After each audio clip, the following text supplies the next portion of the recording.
Torah et Société, avec le grand rabbin Gilles Bernheim, a choisi cette semaine, alors que la campagne pour l'élection présidentielle connaît une actualité incroyable, de poser cette question. Les valeurs du judaïsme sont-elles compatibles avec celles du Front National? Gilles Bernheim, bonsoir. Bonsoir. Si cette question fait l'objet d'une émission comme la nôtre, c'est que l'on entend ici et là des Français juifs penser et dire que la meilleure façon de lutter contre l'islamisme radical est de voter Front National. À cela s'ajoute le fait qu'en tant que citoyens français, les juifs n'échappent pas non plus à la lassitude de la classe politique.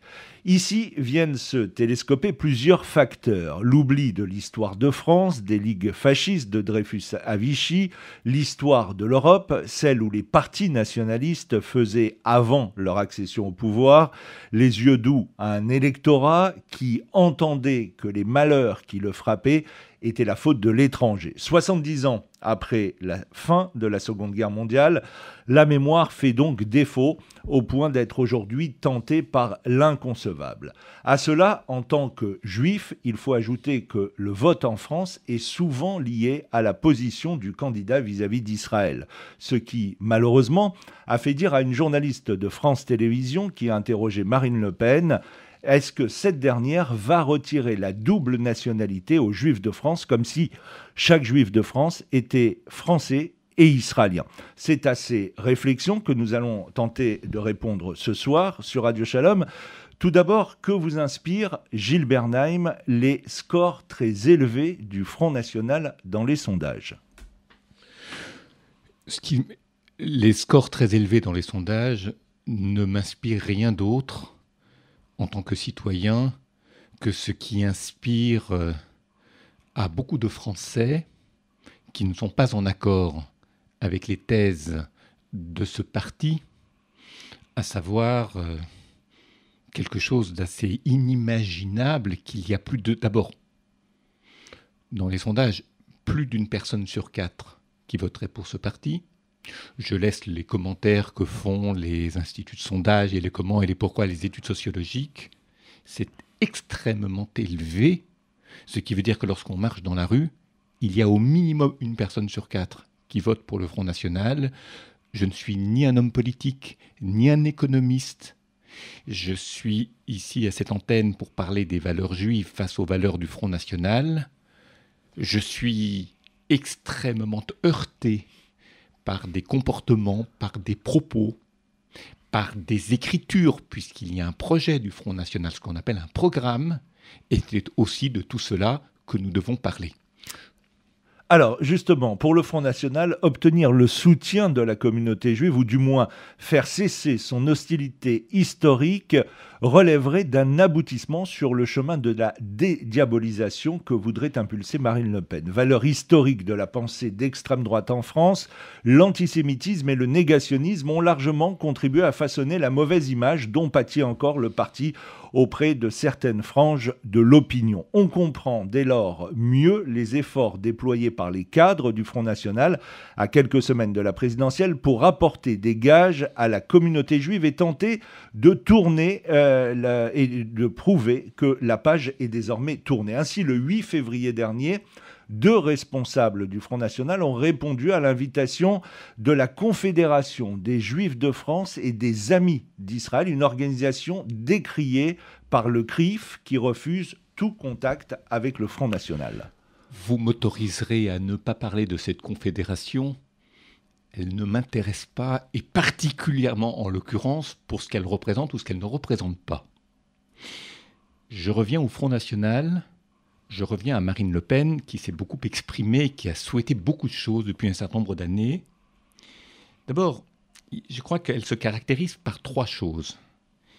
Marine Le Pen reste silencieuse sur le sujet de l'antisémitisme, contrairement à son père, qui lui faisait feu de tout bois, en évitant toute remarque antisémite.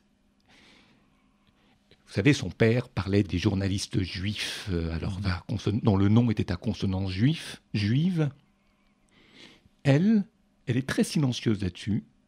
Elle évite, évidemment, elle esquisse tentation de... etc. Et puis, elle va même plus loin. Elle défend des journalistes juifs dont le nom est juif, elle prend leur défense, j'ai envie d'ajouter, à condition qu'ils soient très à droite sur l'échiquier politique. Mais ce qui fait que certains juifs sont réceptifs à son message, c'est qu'elle a fait de la laïcité une sorte d'arme contre l'islam. Et elle se pose de ce fait en protectrice de la communauté juive qui craint certaines dérives de certains courants de l'islam, ce que l'on appelle l'islamisme. Et puis, troisième et dernière chose, toujours concernant l'antisémitisme, elle, contrairement aux sorties sans équivoque là-dessus de son père, elle condamne sans équivoque la Shoah, elle s'est exprimée à ce sujet, elle a qualifié la Shoah comme summum de la barbarie. Alors ça donne l'impression à certains juifs qu'elle fait un parcours sans faute. De fait, elle esquisse, elle dénonce, elle ne dit jamais ce qu'elle pense sur le fond. Si on reste sur le terrain de l'antisémitisme, permettez-moi quand même de rappeler que lorsqu'il a été question de Dieudonné, on était à la fin des années 2013, début des années de l'année 2014, c'est-à-dire à cette époque où beaucoup de procès ont été faits à Dieudonné. Le Premier ministre de l'époque s'était beaucoup exposé à ce sujet. Lorsque la question lui était posée, alors quelle est votre position ? Quel regard portez-vous sur le Dieudonné ou le phénomène Dieudonné ? C'est la thèse complotiste qui prenait le dessus. C'est-à-dire, oui, c'est pour faire diversion, en fait. En parlant de Dieudonné, on ne parle pas de l'essentiel. C'est un réflexe typiquement politique, à savoir, vous ne me posez pas la bonne question, il y a des questions tellement plus importantes qui intéressent les Français. Elle a traité le phénomène Dieudonné comme une sorte de diversion politique. À qui profite le complot ? Parce que quand on adopte la thèse du complot, il y a toujours en arrière-fond cette question de savoir à qui profite le complot. Et alors là, on peut imaginer des tas de choses, je vous en fais grâce. Mais lorsqu'il lui était demandé, néanmoins, pour aller au-delà de cette non-réponse, est-ce que Dieudonné est antisémite ? Elle répondait, j'ouvre les guillemets et je les referme, je ne suis pas juge en antisémitisme. Ce qui est une manière de non seulement d'esquisser la question, mais de la fuir, de ne pas se prononcer sur l'antisémitisme. Il y a une sorte, j'ai presque envie de dire, un numéro d'équilibrisme, d'évitement, d'esquisse, de contournement de la part de Marine Le Pen. Dernière chose, puisqu'on est sur le registre des informations, lorsqu'il a eu lieu l'attentat d'Hypercacher après Charlie Hebdo et tout ce que nous avons connu, elle a condamné, mais n'a jamais employé le mot d'antisémitisme. Jamais. Elle n'a jamais employé les mots antisémites, c'est-à-dire que ce sont des actes ou des acteurs antisémites. Elle n'a jamais dit que cela s'est fait contre des juifs. Un magasin Cacher, c'est une chose, mais dans le magasin Cacher vont de manière très générale des personnes juives pour faire leurs achats. C'est pas un Franprix quelconque ou un supermarché quelconque où les gens viennent faire des courses. Ça visait évidemment les juifs. Et je pense que si elle avait dénoncé l'antisémitisme à cette occasion, et si elle avait prononcé le mot juif, ça aurait permis au Front National de bien nommer les choses. Je ne vais pas faire du Albert Camus dans le texte, mal nommé, etc., etc., contribue au malheur du monde, ou participe du malheur du monde. Alors, puisque vous évoquez ces différents points, est-ce à dire, comme je le disais tout à l'heure, que finalement l'antisémitisme et le négationnisme au sein du Front National, aujourd'hui, est toujours existant, mais on en parle moins ? C'est savamment esquissé, évité, contourné. Je ne prétendrai jamais que la présidente du Front National est l'équivalente silencieuse, esquissante de son père. Je ne prétendrai jamais une chose pareille. Ceci étant, en tant que juif, mais d'abord en tant que Français, parce que l'antisémitisme concerne les Français en général, et pas que les Juifs, parce qu'ils en sont les premières victimes, mais malheureusement, nous avons vu que l'antisémitisme n'a pas touché islamiste n'a pas touché que les Juifs. Et l'histoire le montre de plus en plus. Nice, Charlie Hebdo, les mitraillages, le Bataclan, des terrasses de café, etc. Ça concerne tous les Français. Et je suis français, virgule, juif, virgule, et accessoirement rabbin. Donc je ne peux pas m'exprimer autrement en tant que Français. Le 5 février dernier, l'Union des étudiants juifs de France a pu tourner une vidéo vue plus de 250 000 fois et qui sème un nouveau malaise au sein de la communauté juive. Nous avions prévu un tractage à la sortie de la salle où Marine Le Pen tenait son discours à Lyon avec SOS Racisme, notamment pour dénoncer le bilan du Front National dans les mairies qu'il a conquises. Face à la violence de l'hostilité qui nous était manifestée par les personnes qui entraient et sortaient du Palais des Congrès, nous avons décidé de filmer, affirme Sacha Gozlan, le président de l'UEJF. Complotisme, négationnisme et autres préjugés, les discours recueillis auprès de ces personnes se revendiquant sympathisants du Front National parlent d'eux-mêmes. On peut d'ailleurs retrouver cette vidéo sur Internet. Alors on y voit un homme dire aux gens qui l'interrogeaient que les Juifs avaient la double nationalité. 80% d'entre eux, ils étaient français et israéliens, et même ils avaient une triple nationalité, ils étaient aussi américains. Ils posaient la question de savoir où les Juifs français allaient faire leur armée en Israël. Pour lui, c'était une évidence. Une jeune femme parle du négationnisme et elle dit que c'est un pilier du Front National. On n'a pas répondu à cette question, qu'il faut laisser les historiens réfléchir, chercher, que les chiffres qu'on annonce ne sont pas bons. Et puis une troisième personne, dire que les Juifs dirigent le monde, c'est ce complot. Et elle va même jusqu'à poser la question à une jeune fille qui est là, pour savoir qui paye ses études. Et après, cette femme d'un certain âge, d'ailleurs, s'énerve et se met à taper les jeunes de l'UEJF. Mais on voit bien que, naturellement, les gens qui ont cette réaction sont, comme beaucoup de militants dans les partis politiques, je dirais, suivent en tout cas une certaine ligne, où ils ont entendu de la part des cadres ou des dirigeants une dialectique concernant justement le fait que les Juifs ceci ou les Juifs cela. Je me garde de porter des jugements sur des propos qui n'ont pas été tenus ou des actes qui n'ont pas été réalisés. Là, je parle de certains responsables du Front National, voire de la candidate soutenue par le Front National, puisque c'est ainsi que l'on parle. Ce n'est pas le candidat d'un parti, mais c'est un candidat qui est soutenu par un parti, puisqu'un candidat est face au peuple de France, soutenu par notamment une famille politique. Donc, je n'ai pas à accuser d'une chose que je n'ai pas entendue, qui n'a pas été écrite, ou d'actes qui n'ont pas été réalisés. Néanmoins, au-delà de l'argument que d'aucuns pourraient avancer, à savoir, oui, dans tous les partis, il y a des gens comme ci, des gens comme ça, là, ça fait un peu beaucoup. Vous l'avez dit, et ce n'est pas pour rien que les gens se retrouvent dans ce parti, mais il y a autre chose qui est à relever.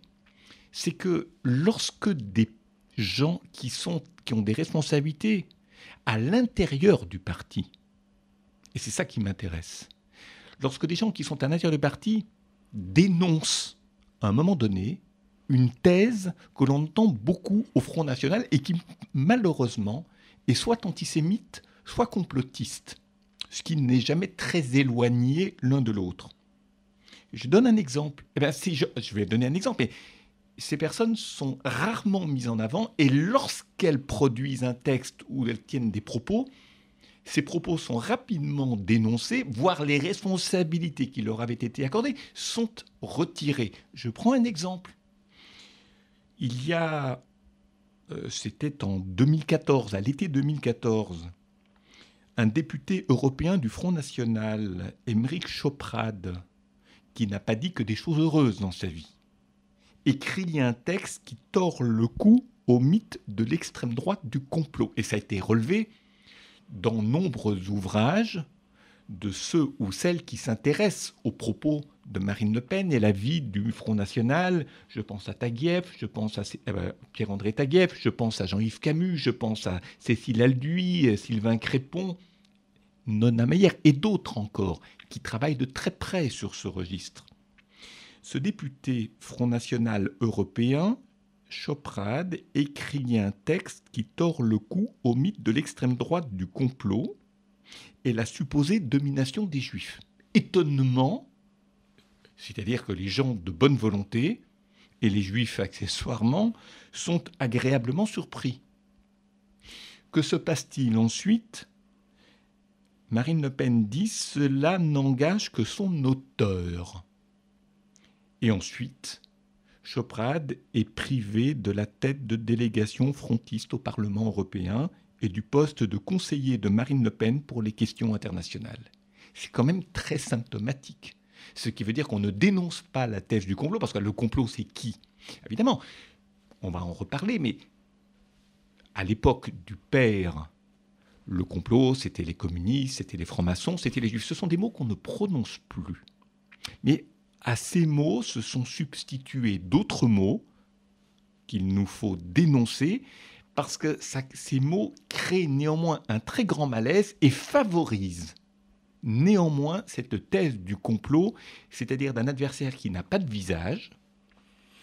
Et quand un adversaire n'a pas de visage, à la limite, on peut tout faire pour se débarrasser de lui, y compris des choses très mauvaises. Mmh. Alors, ces mots dont vous parliez, quels sont-ils ? Écoutez, je reprends quelques mots. C'est vrai que Marine Le Pen s'interdit un vocabulaire, j'allais dire, qui sent le délire de la persécution, comme c'était le cas de son père, chez son père. Elle adopte, on pourrait dire, un tout autre lexique. Les mots qu'elle utilise beaucoup, ce sont les mots de complicité, les mots d'arrangement, les mots de collusion, les mots de manipulation, de connivence, d'intrigue, d'agissement, de ligue entre telle et telle famille ou telle et telle personne, de pacte qui existerait en secret entre telle et telle. C'est-à-dire que tous ces mots participent d'un projet, plutôt, si vous voulez, ces mots de complicité, c'est tout ce que cela recouvre, participent d'un projet de démantèlement et d'affaiblissement de la France. Et ça, c'est l'idée que le Front National veut mettre en valeur, c'est-à-dire ces complicités, ces collusions, ces manipulations, ces connivences, ces intrigues, tout ça, c'est pour affaiblir la France. Mais intrigue entre qui et qui ? Alors évidemment, il y a des dénonciations. Qui est dénoncé ?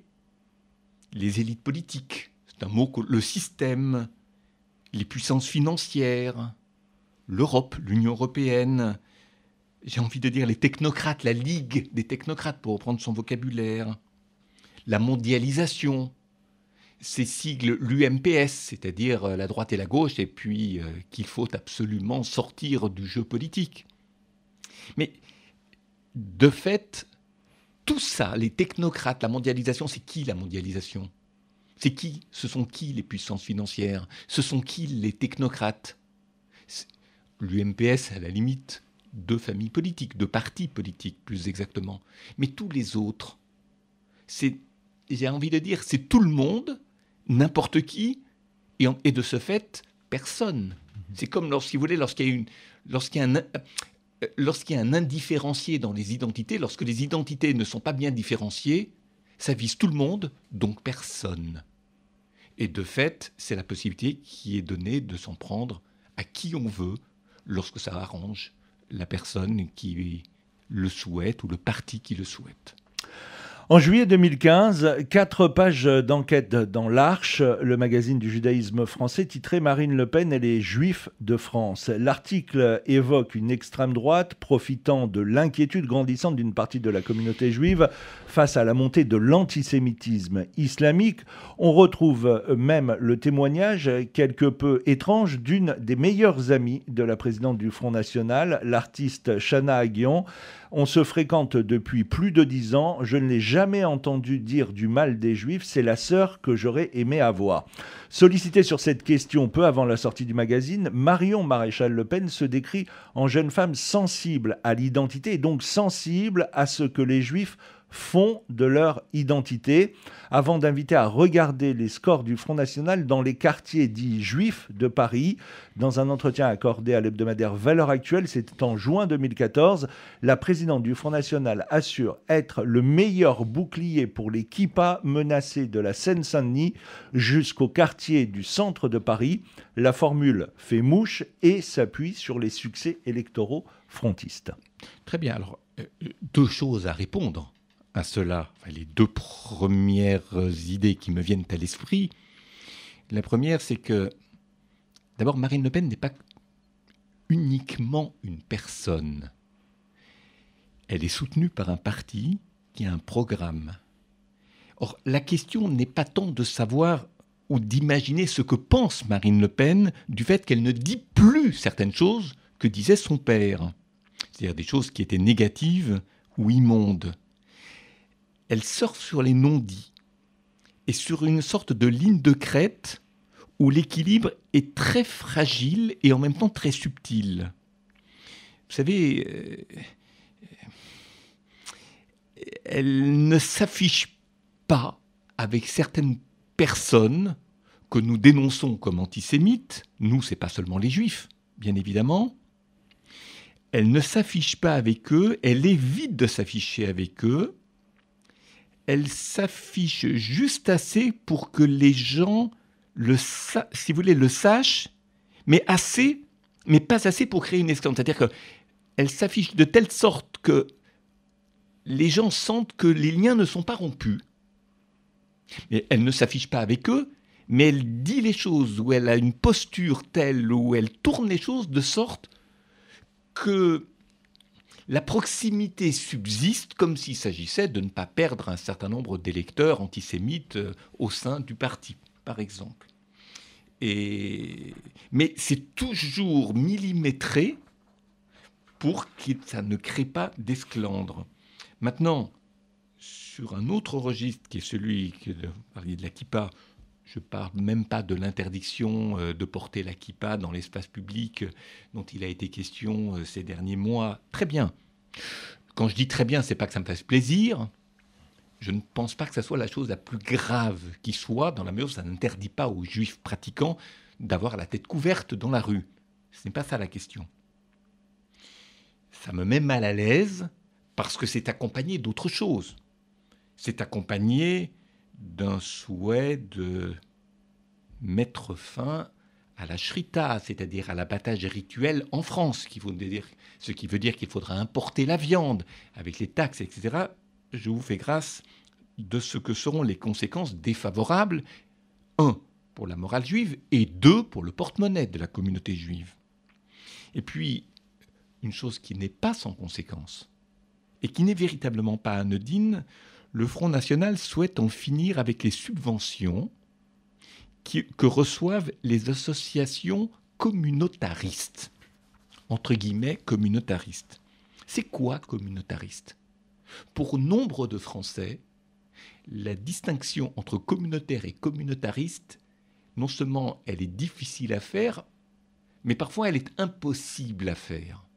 Parce que, je dirais, d'un contexte à un autre, un mot peut signifier une chose et une autre chose.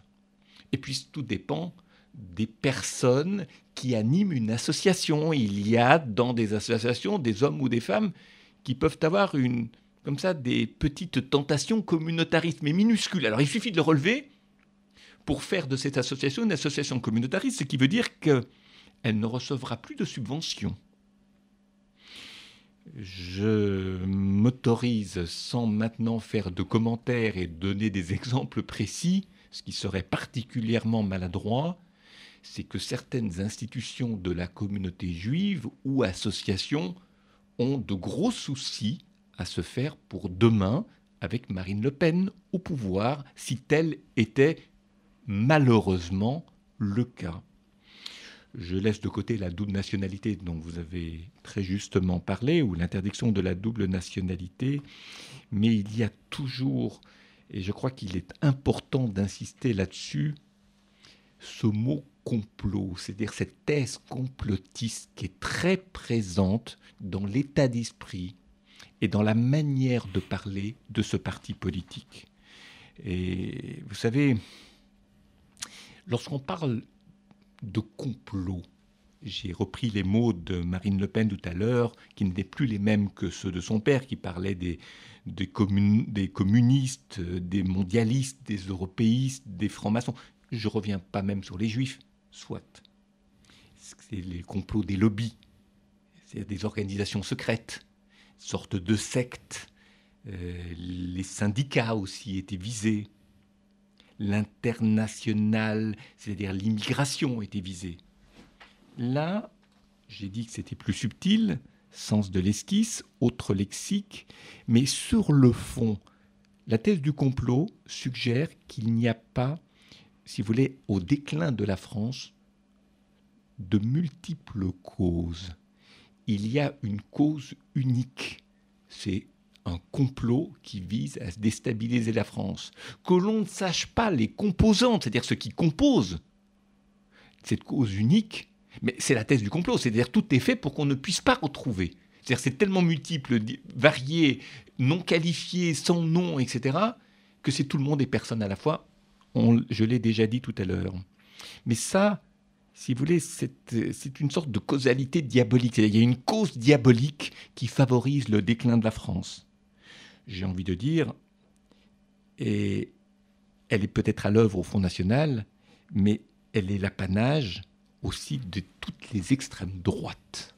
Il y a un titre de livre, si vous me permettez juste de terminer sur ce point-là, ce qui me revient souvent à l'esprit, c'est le titre d'un livre du très regretté historien Léon Poliakov, qui avait donné pour titre à l'un de ses ouvrages la causalité diabolique.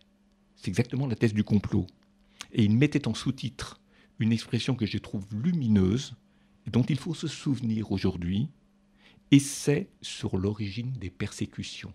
C'est-à-dire qu'il montre lumineusement bien, dans cet ouvrage historique, qui est un livre d'histoire, ce n'est pas un livre politique, que lorsqu'on dit qu'il y a une cause diabolique à l'affaiblissement de la situation présente, cela conduit en général aux persécutions, puisque c'est à l'origine des persécutions. Un dernier mot pour cette émission. Aujourd'hui, dans l'entourage de Marine Le Pen se trouvent quelques Français juifs, certains connus, d'autres moins. Certains font partie ou ont fait partie d'institutions juives et sont des relais d'opinion. Le thème de cette émission, c'était les valeurs du judaïsme sont-elles compatibles avec celles du Front National ? Qu'avez-vous envie de leur dire à ces Français de religion juive qui sont autour de Marine Le Pen ? Écoutez, j'ai envie de leur dire que puisqu'ils pensent que la laïcité vue par le Front National est le meilleur rempart à l'antisémitisme islamiste et donc le meilleur soutien pour les Juifs et pour les Juifs qui s'identifient à Israël et l'État d'Israël, je leur rappellerai simplement que le Front National n'a jamais dénoncé le souhait de l'Iran d'avoir la bombe nucléaire, qu'il ne l'oublie pas. Et s'il l'oublie, il risque d'avoir à le regretter. Ce n'est pas que le Front National soit proche des ayatollahs sur le plan idéologique, évidemment pas. C'est beaucoup plus subtil que ça, c'est-à-dire que si l'Iran est forte, c'est perçu dans une stratégie d'ensemble, c'est-à-dire dans une représentation d'ensemble du monde, de l'Europe, du Proche-Orient, où, de fait, les ennemis de mes ennemis peuvent devenir mes amis. Peuvent. Nous savons que dans la réalité des faits, il n'en est rien. Et ça, c'est une chose auquel ces Juifs doivent penser. Je n'ai pris volontairement que l'exemple de l'Iran. Et si ça ne les suffit pas, parce qu'eux voient la protection d'Israël, ce qui n'a jamais été prouvé par ailleurs, ou la protection des Juifs, d'abord, le lien entre les Juifs et l'État d'Israël est un lien historique, est un lien amoureux, est un lien indéfectible. Donc on n'y touche pas.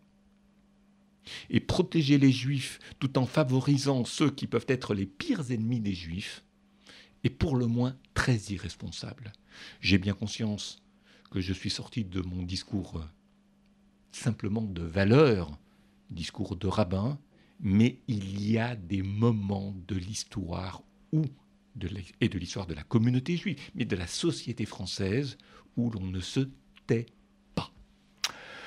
On n'a plus de temps, je vais aller vite, simplement pour parler du Beth Midrash Les Nashim, avec une date, dimanche 19 mars, de 14h à 18h, étudier et mieux comprendre la Tefila. C'est Madame Tamar Schwartz qui organisera cette étude, et bien évidemment tout cela à la grande synagogue de la Victoire. Merci, on se donne rendez-vous la semaine prochaine. Bonsoir. Merci à vous et bonsoir à nos auditeurs.